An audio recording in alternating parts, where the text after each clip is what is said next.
Hello Fabric community, my name is Ryan Majitimer. I'm a product manager on the Fabric team, and today is an exciting day. It is another episode of the MVP video series. For those that don't know, the MVP video series is a series that from time to time we have an MVP join us and talk about something that they're excited about. You may recall that back in May we announced the preview of Microsoft Fabric. And today, Amit Chandak is here and he's going to be talking about getting data into Fabric. Gonna hand it over to Amit for him to introduce himself and to tell us a little bit more about today's topic.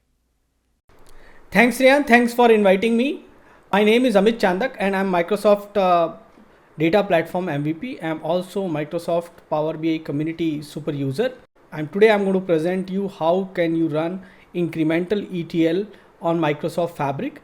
And the configuration which I'm going to do today is going to cover Lakehouse, Warehouse, Dataflow Gen 2 and data pipeline. And we will try to touch base on Power BI just to have a sample report.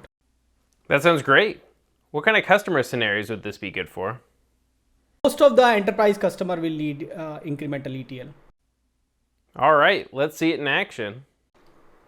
Yes, let me take you through the Microsoft Fabric on the app.powerbi.com. So let me explain you what I plan to do today. So I have my data in PostgreSQL, which is basically in forms of facts and dimension. So I already have a transformed data here. And I want to bring it here into the Microsoft Fabric. And to do that, first of all, I'm going to take help from Dataflow Gen 2 to load this data into a lakehouse. Now from the lakehouse, I'll move this data to data warehouse. Now my data will always be loaded full for my dimensions, and my data would always be loaded incremental for my facts. It means I need to append the newly available data in the fact with the old data. And for that I plan to use SQL, and to do a SQL read-write operation, I need data warehouse. That is why my final destination for today's demo is data warehouse. As the dimensions are fully loaded every time, the lakehouse dimensions are as good as the final version of dimension I want. To avoid the replication, I'll simply create views to view this data into the data warehouse. As I'm going to use same workspace, a view from lakehouse to warehouse will give me the complete visibility into the data of lakehouse. To do this, what I need to do is I need to modify my code of Dataflow Gen 2 to only bring incremental data. While bringing in incremental data, I also need to take care of query folding so that I'm effectively getting only the incremental data. Once this incremental data is available into the lakehouse, I need to append it with the data which is already available in the fact of warehouse. To do this, I'm going to write down a SQL procedure. The SQL procedure will append the data and create my final fact. Using these facts and dimension, I'm going to create my model and analyze it into the Power BI. As there are two processes, one is basically Dataflow Gen 2 and second is the SQL procedure in the data warehouse. To combine these two, I'm going to take help from data pipeline, which is going to combine these two and finally put data into the facts and dimension. These facts and dimension will be modeled into the model view of data warehouse, and finally the data would be analyzed in Power BI. Now to take you through this flow, I would like to open app.powerbi.com, which is also an interface for Microsoft Fabric. Let's start with app.powerbi.com, and here I'm going to create a new workspace for today's demo. So I'll click on workspaces sign, and here I will click on new workspace, and I'll call this new workspace as 01 demo fabric. I'll keep the same description. I'll go to the advanced and I'll use trial. Right now I am using the fabric trial, and I say apply. New workspace is created. I am landed on an empty workspace. In this workspace I want to create few new objects.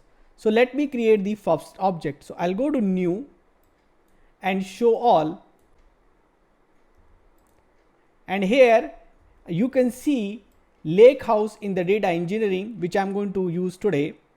Then data pipeline and data flow under the data factory, which we are going to use today, both of them.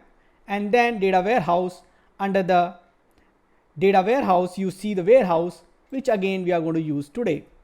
So let me first create a lake house. I click on the lake house and I'll create a new lake, which I'm going to call lake 01, and I'll click on create. While this lake is still loading, I will focus on creating other objects. So I'll go to the workspace 01 demo fabric, again follow the same path, new, show all, and now I'll create a data warehouse, which I'm going to call DW1. So my lake house and data warehouse is created. Now I need to bring in data from PostgreSQL. To do that, let me first of all show you what data I have there. So I go to PostgreSQL. In PostgreSQL, I have this sales data schema where I have few tables which I plan to use: customer, geography, item, and sales fact. So here what I'm going to do, from my sales fact, I'm going to remove all the data. So let me truncate this table. Once I truncate, let me query the data in the sales table, which I plan to load, which is 30,000 row. Sale fact expected to have 0 rows, which you can observe below. Now I will load the data partially into sale fact, which is only the data before 2019-01. I want to show you the incremental, so I'm only going to insert a partial data. As you can observe, we have loaded 14,876 rows, and now we are going to monitor this into Microsoft Fabric. First, how much data get loaded, and second, after incremental, are we able to match up the data. So I'm going to jump back to Microsoft Fabric, to my 01 demo fabric workspace. I can actually open Lakehouse, and from there I can start at Dataflow Gen 2. So let me go to the Lake 01 Lakehouse Explorer view from my 01 demo fabric workspace. Now I'll use the get data, and I'll use the option new Dataflow Gen 2. Once Dataflow Gen 2 opens up, I'm going to rename it by clicking on the left top where the name appears, and I'll call it INCR load DF2 or DF Gen 2. To get the data, I need to take the help of get data inside the home tab. I'll click on get data and press more. To get Postgres, I'll search for PostgreSQL database. Once I get the PostgreSQL database, I need to provide few details: server, database name, connection. If already exists, it will take, otherwise you can give a new name if you want. So once you say new connection, it will allow you to give a new name. Data gateway I don't need because I have a cloud database. Basic authentic will use with username and password. So let me go ahead and do that. So I'll bring in my IP address here, and then I'm going to bring in the database. Let me press tab, and it immediately picked up the details. This happens because Fabric or the Power BI service is maintaining the connections which you have already created. I'll continue with that. I'll press next. Next screen, it will show me the list of the tables, and I'll click here on the sales data item, geography, customer, and sales data dot sales fact. So I'll bring them as is by pressing on the create button on the right bottom. One thing also you should observe that for each table I have a destination already set. But remember, there are certain limitations with Lakehouse, like your column name cannot have space, and there should not be any column which is not having a data type. So it should not be any data type. So let me click on all the tables and ensure that my data types are correct. I want to rename all these tables. So I'll quickly go to the destination here, to the settings. I'll click on the setting icon. I'll press next, and I'll make sure my names are correct. So instead of sales data underscore customer, I'm going to make them only customers. Once I try to change the setting, it will ask me to choose the destination. If you don't want to change the name, you will be able to use the default destination which has been selected. Now let me repeat these steps for all other tables. I'm done with dimensions, but I would like to do the changes with this fact table. Now in the fact table, as of now, initially I'm not going to do any change. I'm just going to load it as is to my Lakehouse, and I'm just going to set up the destination. Again clicking on the settings, pressing the next button, and I could have avoided if I want to keep the same names. And because I wanted to change the name, I need to follow this process. I'm selecting Demo Fabric, Lake 01 and Sales Fact as my name, and I'll say next, and I say save settings. I'm done with remapping of all the 4 tables, and now I am ready to publish it. There is an icon below to publish it. It has 2 options, and default is publish now. So I'm going to use publish and let it load. First is publish, which you say here publish in progress, and once publish is done, you will see refresh in progress here on this area. Publish has finished, refresh is in progress. Data is loaded successfully to Lake. Let me show you that. So if you see this one, this is completed. There is no error showing. To verify that, we can click on 3 dots, and inside the 3 dots we can click on refresh history. Once we view the refresh history, we can see it is successful. We can click on the start time to see more details.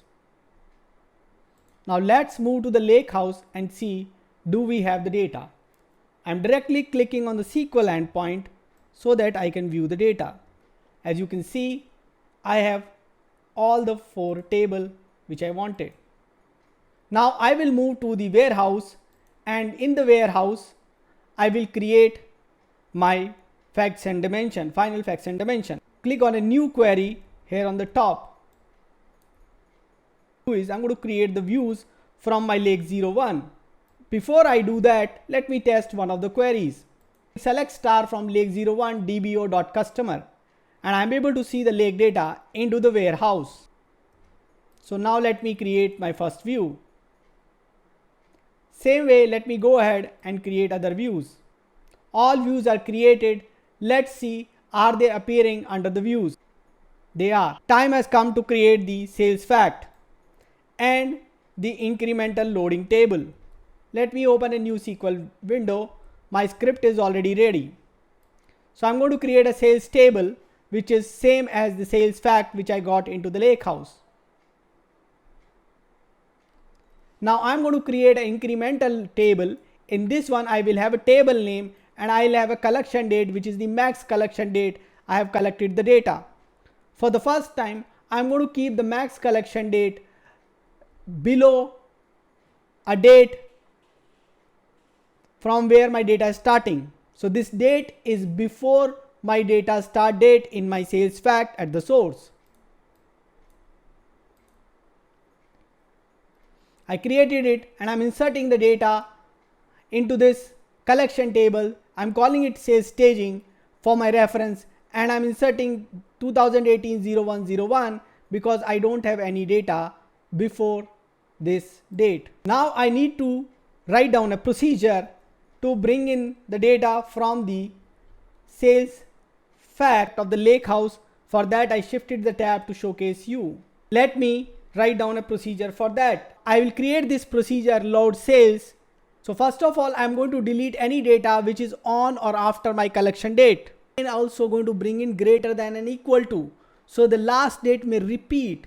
And to avoid this repetition of the data or the duplication of the data, we're going to delete this and also going to bring the new data from that date onwards. So it is greater than equal to. So let me manually test it out first of all. Records have been deleted because there is no data right now. Now let me insert the data into the new table, which is sales. And this is having the same set of columns. So now let me load this data. We can see the same number of rows has been loaded which we had as the PostgreSQL level. Now we need to update the max date. One record has been affected. Before we go ahead and check out what date we have, let me compile this procedure. This procedure is also successfully loaded. What I can do here is I can click on this table INCR info and can check what is my date. And as you can see, this is 2018-12-31 because it was strictly less than 2019-0101. So this is the date where I'm having my data and I'm going to collect it back. So I need to delete data on or after this date in the next collection. I have 14,876 rows. Time has come that I go ahead and modify my Dataflow Gen 2. I click on my Dataflow. As a first step in the applied step is folding. The green color means the query is folding to the source. You can see view data source query. That's great. Now let's add a filter. Just make sure that it is of the same data type which you're planning to bring in. So it is date time data type. I plan to bring a date time data type from my table.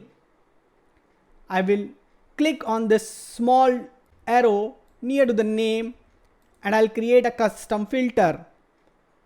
I'll choose the after here and changes is after or equal to and give any date as of now.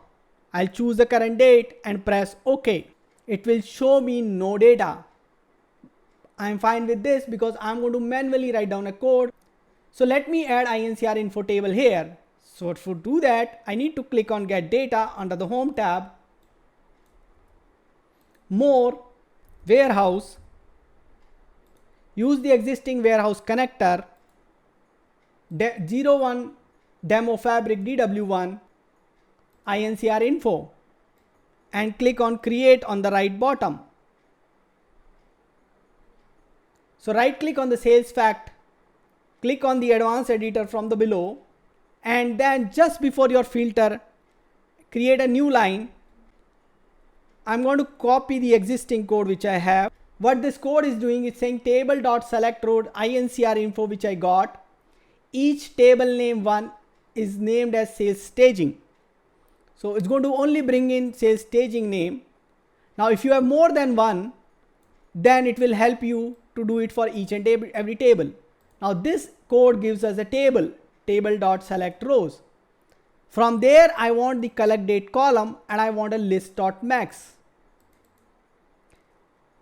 And then here instead of this one I'm going to use max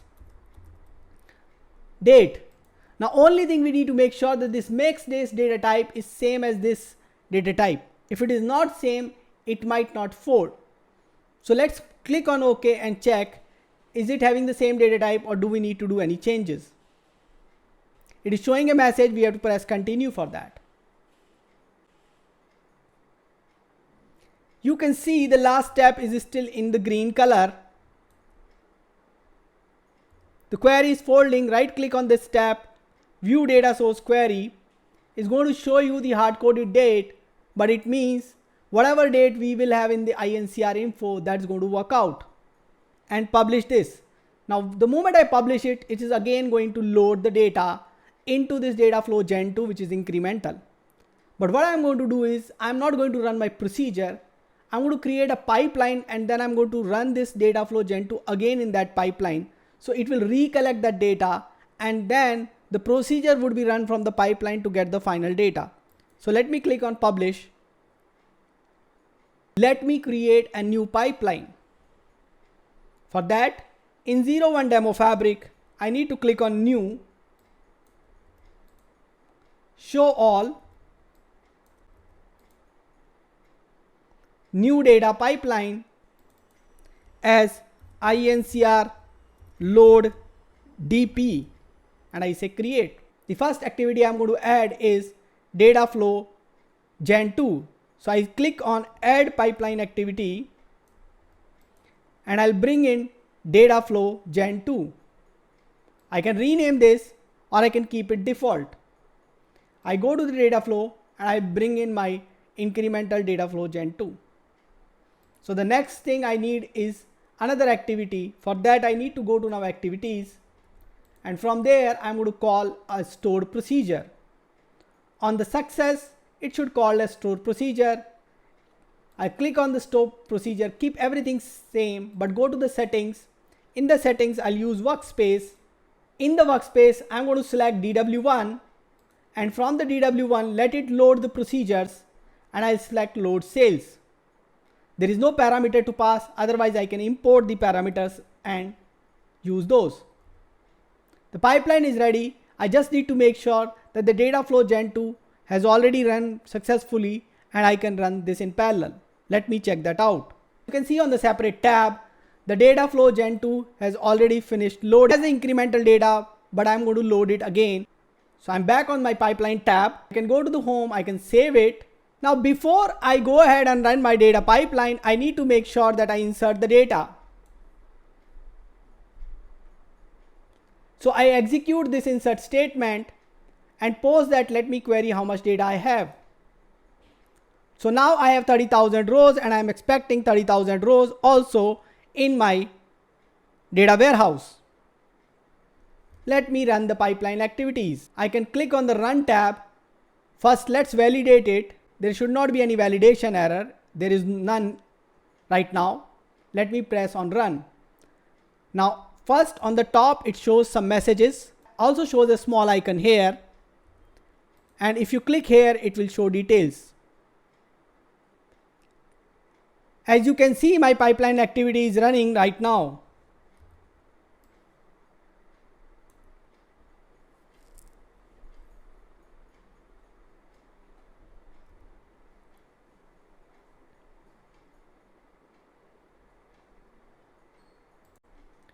Dataflow Gen 2 is running, and post that we are expecting the store procedure to run. The first activity succeeded.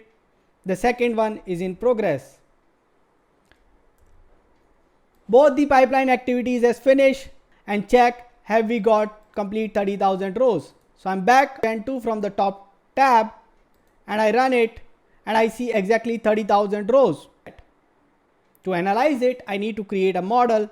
Let me do that quickly. So below there is a button to create a model. It is available both in Lakehouse and Warehouse. So let me readjust my UI a little bit to make sure all my tables are falling together. From sales item ID, I'll drag it to the item ID, and I would like to create a many to one single directional join. It is done.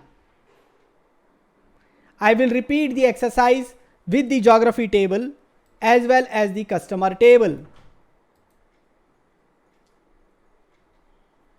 For the customer table, I'll use customer ID. My model is ready. I'm going to click on the new report option on the top menu. It will open a new report for me, and here I can quickly create a couple of visuals. So I'll bring in brand from the item and drag it into the empty space.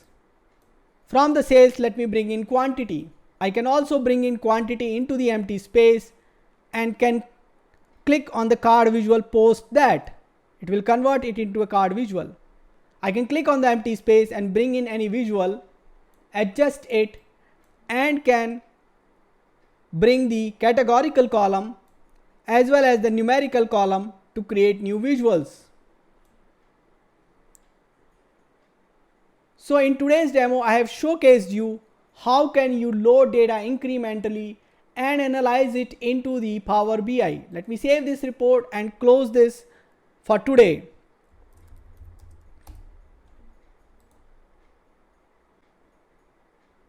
I hope you enjoyed this demo. That's pretty cool. And I gotta ask, does it only work with data pipelines? Yes, we can also make it work only using pipeline, but it depends on the use case. Well, that wraps up our video for today. Thanks, Amit, for joining us. Thanks Ryan for inviting me. It was a pleasure speaking with you.